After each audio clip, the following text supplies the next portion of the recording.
What's up, family? In today's video, we'll be looking at more spiritual and enlightening TikToks. Now, John may not have a formal education, but what he is saying is smarter and wiser than many folk that have enough degrees to fill a thermometer. I didn't go to college, and I barely finished high school, but I thank God for it. While the world was learning theories, I was learning through experience. Science explains how things work, but I know who's behind the system. Science says oxygen fuels your cells and keeps you alive, but Genesis says God breathed into the man and he became a living soul. You're not just inhaling air, you're breathing borrowed breath from God. Science says gravity is an invisible force that holds planets and people in place. But Colossians says he holds all creation together. So the force that they study, that's God's hand, they denying. Gravity didn't just appear, God spoke and balance was born. Science says DNA is your biological blueprint, but Psalm says you knit me together. I am fearfully and wonderfully made. They're studying our genes, but it's really God's genius. Science says energy powers all matter and it can't be created or destroyed. But the Bible says the universe was formed at God's command. God said, let there be, and energy is still obeying. They say energy can't die because it came from a word that never will. Science says consciousness is awareness of self, but the Bible says be transformed by the renewing of your mind. Your mind ain't just a brain, it's a battleground for truth. Listen, I don't need a lab coat to believe. I don't need a PhD to perceive. Science gave it a name, but God gave it existence. I may not be as educated as everybody else, but I see through the filters, and I see God in everything. Ooh, now if that don't move you, I don't know what will. Now that's wisdom speaking. Dropping gems, yo. He's all around us. He's in us. It's part of us. We breathe him in every day. Hey, but no, for real though, your life not even really about your life. All of humanity really is connected. I want you to stay with me real quick. And I'm explaining this the best I can without getting too mystical, too spiritual, or too scientific. Every person on the planet affects every other person's life in some way. There's literally hundreds of thousands of millions of people who've affected your life. You just haven't had direct contact with them. For instance, you finna walk across the street and you step on a piece of bubble gum. For that split 5 seconds, you stop to get irritated and take it off your shoe. A car just ran a red light and it kept you from getting hit. Little do you know, 3 hours ago, a random person you haven't met dropped that gum in that exact spot. Specifically just to stop you from walking in front of that car. And it's little stuff like that that literally has affected your entire life. Everybody we meet, we're supposed to meet them. Everybody we don't meet, we're not supposed to meet them. Everything you do, it's gonna affect somebody or something down the line, whether it be instantaneously or it be fucking 3-4 years from now. And me personally, I think this is one of the main reasons why all the great prophets of humanity emphasize treating people right. Not necessarily because it was righteous or it was a good thing to do, but simply because they all understood that all of us as humanity affect each other. All of our lives are intertwined with each other, even if we don't directly have contact with each other. And I think that's some real profound shit. Yo, because if we live with the whole, treat people how you want to be treated, and if everyone treats everyone the right way, then think about the type of society or world we would live in. Don't say I'm stressed. Say my body is preparing me to rise from this challenge. This reframes stress into energy, turning cortisol into courage. Don't say I have to do this. Say I get to do this. This shifts the brain from pressure to gratitude, increasing motivation. Don't say I'll try. Say I commit. Try signals doubt, but commit programs the subconscious for a follow-through. Don't say, I'm bad at this. Say, I'm still learning this. Your brain loves growth. This rewires failure into progress. Don't say, I don't have time. Say, it's not my priority. This brutal truth exposes what you truly value. Don't say, that's just who I am. Say, that's who I've been, but not who I must stay. Identity is flexible. This creates mental freedom. Don't say, this always happens to me. Say, what can I learn from it this time? This stops victimhood and activates problem-solving mode. Don't say, I don't know.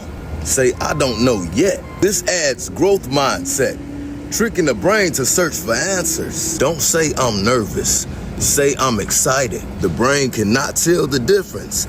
You control the framing. Don't say it's impossible. Say it hasn't been done by me yet. This opens possibility and dissolves mental barriers. Don't say I can't do this. Say how can I do this? Asking questions activates problem-solving circuits. Don't say I failed. Say I've discovered one way it doesn't work. This resets failure into data. Don't say I'm stuck. Say I'm pausing to reset. This turns paralysis into preparation, reducing anxiety. Don't say they lucky. Say they created opportunities. This shifts envy into responsibility and empowerment. Don't say I wish, say I will. Wish signals helplessness. Will directs action. Don't say I'm overwhelmed. Say I'm prioritizing. This gives the mind order instead of chaos. Don't say this is hard. Say this is stretching me. This frames difficulty as growth, not as punishment. Don't say I don't belong here. Say I'm learning to belong here. This destroys imposter syndrome with progression language. Don't say why me, say why not me. This turns suffering into strength, unlocking resilience. Do not say I've lost everything. Say now I have the space to build better. This transforms despair into renewal, psychology of rebirth. So, just keep that in mind. Yo, psychology of rebirth. It's as simple as just switching some words around sometimes. We talk to ourselves all day, every day.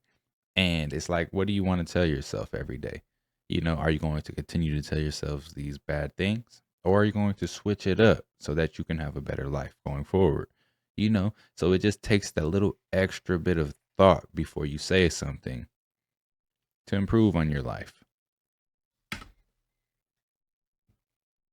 Hey, yo, check this out. Look, sometimes you got to go through it to get to it. You got to be broke, stressed, heartbreak, depressed, confused, take them L's to get to that dub. But the reason you got to do that is because if you don't take no L's, how you going to appreciate the dub? If you ain't never been broke and had only $0, how you going to appreciate $100, all right? And sometimes it's being halted and your dreams are on hold because you got some people around you that's not supposed to be around you.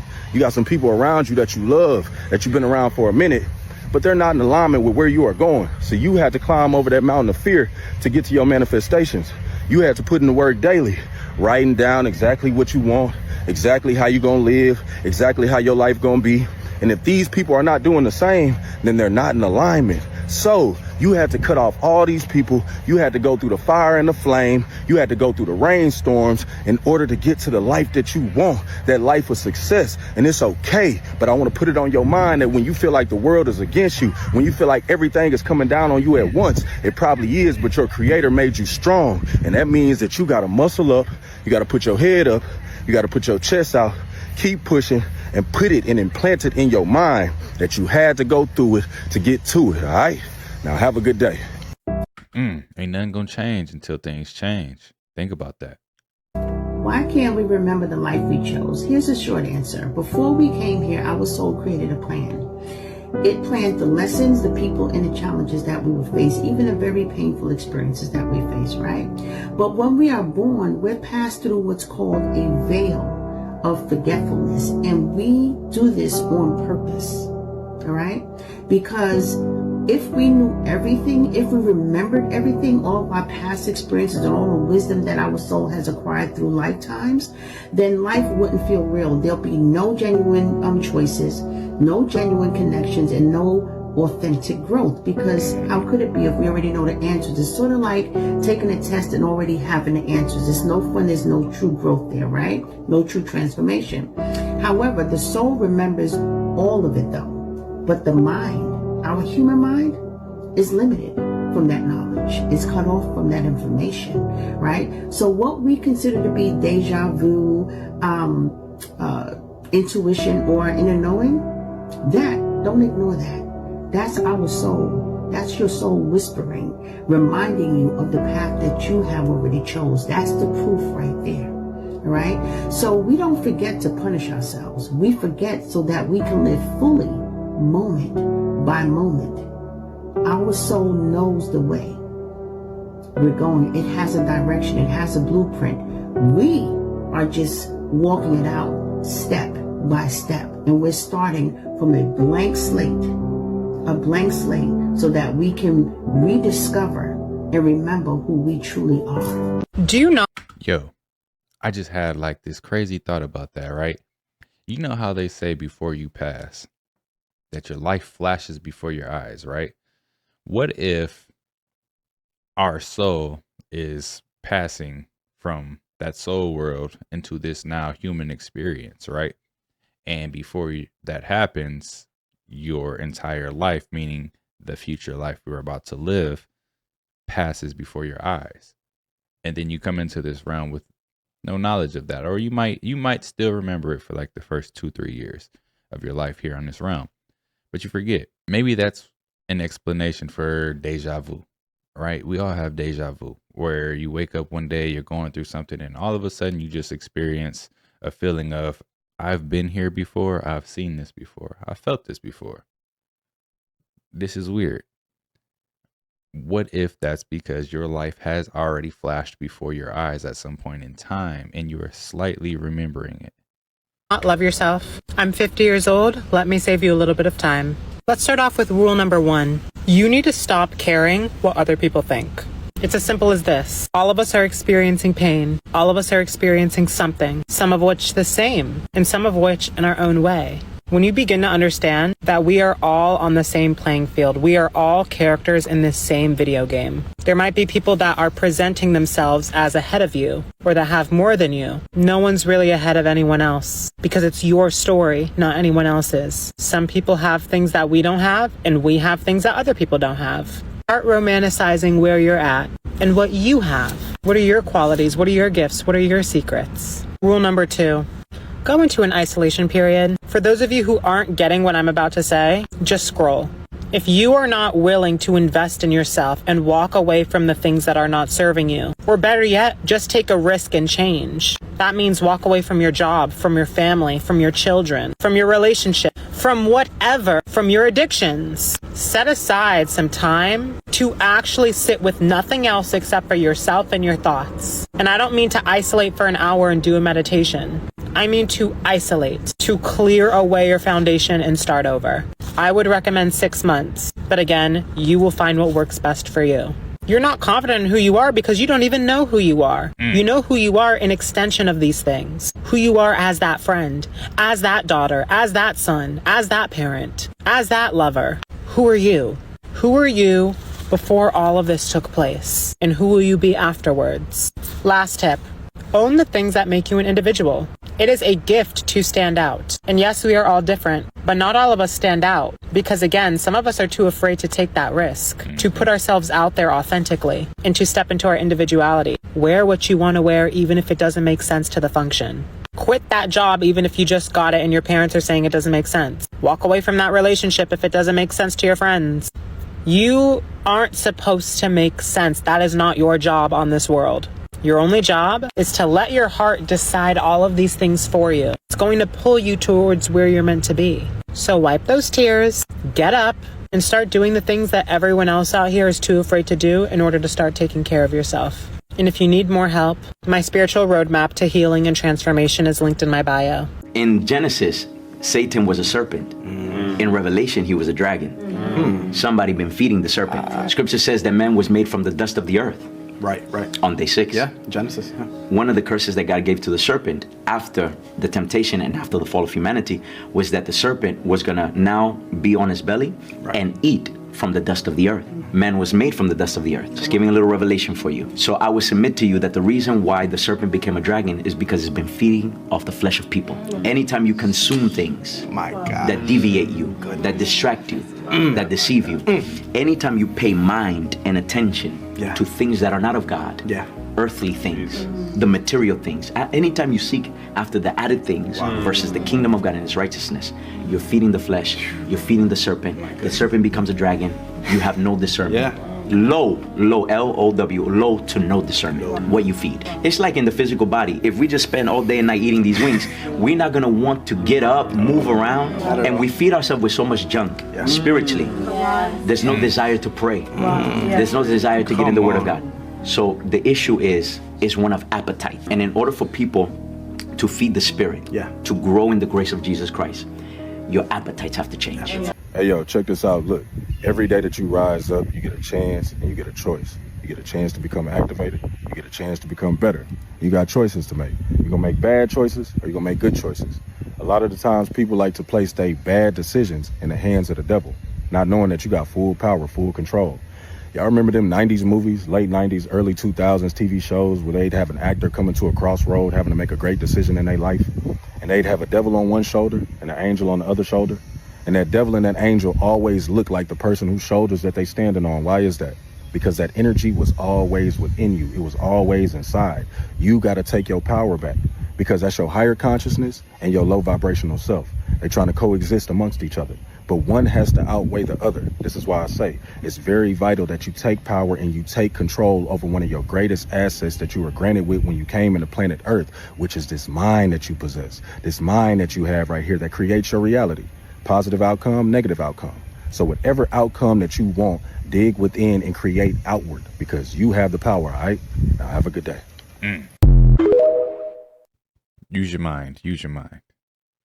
When objects spin fast enough, they become invisible. So when things vibrate at a high enough frequency, they become invisible to lower frequency things. Energy is like a radio. You choose what station to tune into.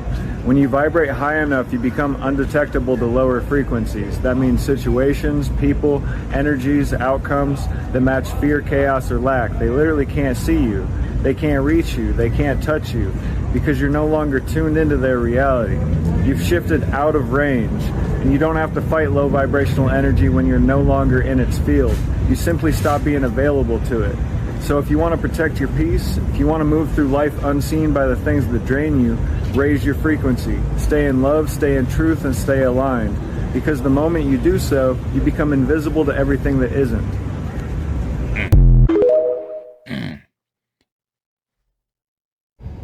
Here's what I promise. Something in the world is shifting. There's an energetic change that's happening at a pace that is now so unbelievably clear that the people that can feel it know exactly what I'm talking about. And the people that don't feel it are simply finding ways to distract themselves from it. What used to matter doesn't matter like it does now. The priorities that we had, the flashiness, the significance that we craved, there's more pain, more discomfort, and more lessons that are coming to us as a collective species on Earth than we've ever had. And it's preparing us for something much bigger that's coming. And do I know what that is? No. But my guess is that it's a new way of living, a new way of thinking, a new way collectively that we start going about the world and caring for one another and letting go of judgment, letting go of criticism and hatred and division, and come back to the purest thing that is in every single human being, which is love. And with that is going to be a lot of untangling, a lot of letting go, a lot of facing ourselves and feeling pain come in and discomfort and just not good feelings, so we can face it and hold it and honor it and shift it and release it. The new wave of living is so close to us. So trust what's coming in. Find time for stillness. Find time for silence. Connect back to earth. Be in nature more. Let these things that are coming up, memories from 10, 20, 30 plus years ago, let them come up and sit with them. Feel them. I know it's uncomfortable, but they have a gift for you if you're willing to hold on to them. And on the other side of the pain and of the discomfort is exactly what you need to come back to the truth. The world is changing. We are part of the world. It's here. The only question is how soon are you willing to step into it? I suggest step into it now. The new world's here. Are you ready? Do we ever stay on a timeline very long? Like, do people stay on a timeline, or are we constantly jumping, moving? We're constantly jumping. What he's saying is we are literally shifting through billions of parallel realities every second. You don't have the same body every second. You have another and another and another and another. This is what he's talking about when we say we are co-creators with creation. You are literally creating a new reality every second. This is the power of our spirits. We are constantly projecting billions of times a second, like the frames on a film strip, one after another, a new frame, a new frame, a new frame, a new frame, that gives us our sense of movement and continuity and time and change. That's how we've created the experience of physical reality. And therefore, we actually are new people every second, billions of times a second. So he's basically saying when you can really wrap your mind around the fact that you are new every moment, you can define yourself however you wish to be, because you're always going back to 0, 0, 0, 0. And whatever you define yourself to be in the next moment is what you experience your reality to be. So you control it all. Okay, I just quantum jumped in real time and I'm ready to talk about it. You're gonna wanna save this video. Praying that this has happened to someone else, because I've devoured the internet to find this happening to anyone and I can't find it. Here's the things you need to know. This happened the day before yesterday. It was in the middle of the day, broad daylight. I was not sleeping, I was not meditating. I was wide awake, watching TV with my daughter, and that's that. So basically all of a sudden I went into a temporary state of amnesia. It lasted for about 2 minutes. I didn't know where I was. I didn't recognize my room, my surroundings. I couldn't have told you what state or city I lived in. Nothing. It was complete amnesia for about 2 entire minutes. And before that happened, a massive ear ringing, but that happens to me always because I'm an empath. But the thing about it was, you would think I'd be scared, but I was completely peaceful. There was no anxiety about this situation. I feel like I've risen my vibration lately and my body was playing catch up, like when a computer resets itself. I'm gonna have to make a part 2. Tell me if this has happened to you. Anybody else out here quantum jumping like her? Keep yourself to yourself. Not everyone needs to know about your promotion. Not everyone needs to know about your vacation. Not everyone needs to know about your next move, your relationship, your healing, your plans. Some things grow best in silence. Some peace is too sacred for the group chat. Share too much, and the noise finds its way in. Opinions, projections, energy that isn't yours. You're not hiding, you're protecting. Not every season is for display. Remember, the foundations of a building are never seen. He ain't lying. Those who want nothing tend to attract everything. Spontaneously and organically, it just happens. So, why is that? Because this world, it doesn't give you what you want, it gives you more of what you are. So when we're in a state of radical wholeness, we're so complete, so at peace, so in love with ourselves that we don't need anything. I don't want anything extra because I'm there. I made it. When we're inhabiting and embodying that experience, the universe, creation, is going to give you more of that. More of that love, more of that peace, more of that meaningful wholeness. Why? Because you're already there. So the secret is actually learning how to let go. Letting go of the more mentality that we've been conditioned into, and opening to the I have enough. And actually, I always have, and I always will have enough. This place provides beauty, love, meaning, and it provides the pain that forces us to grow. And it's all perfect, baby, all perfect. And we praise Jah, regardless of the high or the low. The true laws of attraction.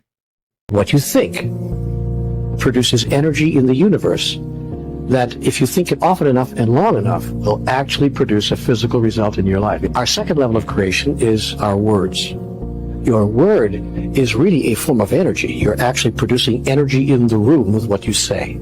And that energy is creative. You say something often enough, loudly enough, and I promise you it will come to pass.